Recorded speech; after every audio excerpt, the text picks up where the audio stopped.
I now work as a self-leadership mentor for women, especially women and mothers, because I know that this is such a relatable topic for a lot of us.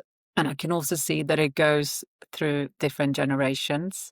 So I can obviously relate. I'm 51, so I can relate to my generation, but I'm also working with younger clients as well that perhaps have parents that are my age, and what their communication style has had an effect on them. So we can see that a younger generation, they got a lot better perhaps awareness that we have, but they also consume a lot of information. So sometimes there's also a gap between information input and also being able to embody what you learn. So that there's a quite interesting relationship between the generations, and that's what I find really, really interesting. That what I help people with is finding that self-awareness, whether you're 23 or whether you're 55, because it's never too late to make, a difference and a change.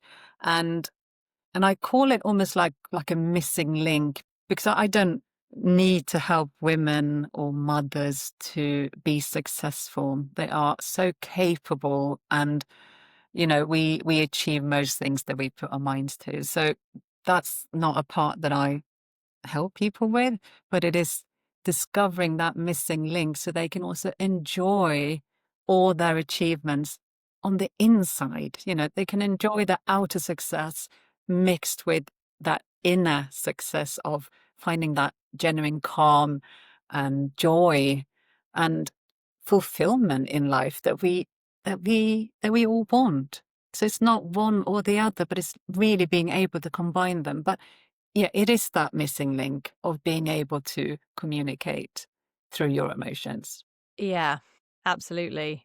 And I think we all identify with society's definition of success. And through our schooling, it's, exams and testing, and you reach this stage, then you go on to this stage and this stage, and it's very prescribed.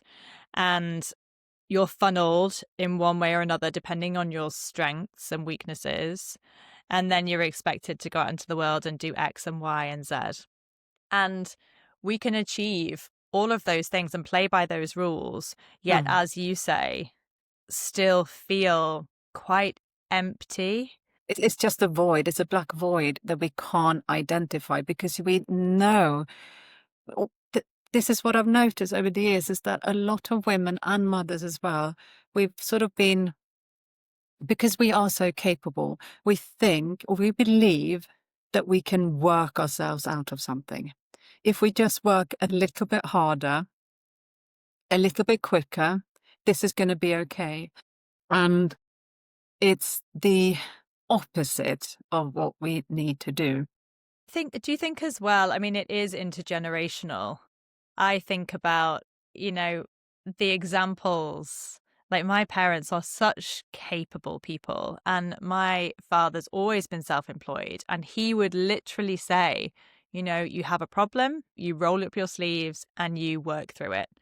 And that was a sentence that he could very easily literally say to me, and probably Mm. did on multiple occasions. And there's something valuable in it, in that it is self-reliance, Yeah. and it is independence, and it is agency, and all of those things. And it's boosting, you can do it. It's not, I've got a problem, I'm going to go and hide in a darkened room.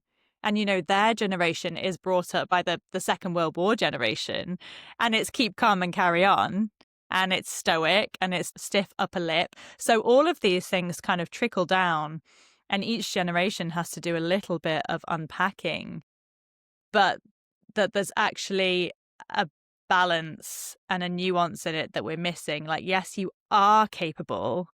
Yeah. Yes, you could plow on through this, but to just ask that question, is that the right thing? Is that going to serve you? Mm. And is that just a Mm. trend where another challenge will come in and you'll plow through that, and then another one and Yes. you plow through that, and suddenly you're just spending your whole life, and we're back to the Swedish snowplow, Yeah. Yeah. literally.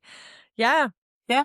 No, and it's exactly that. You put that so well, Victoria, because it is just because we can, just because we are able and capable, does not mean that we need to do it or should be doing it. I know we've talked about this before, that we can use should in a way, um, but it's not the solution. We can never work ourselves out of this. So we need to stop and we need to look the other way. And that the solution is literally around the corner. You have it all. I know it sounds cliche, but you have it all within you. But you need that sort of little bit of a buffer. And I'm thinking that just saying no, we've talked about this you and I before as well, just being able to say no, for example, to certain things, to really prioritize and seeing what's really important.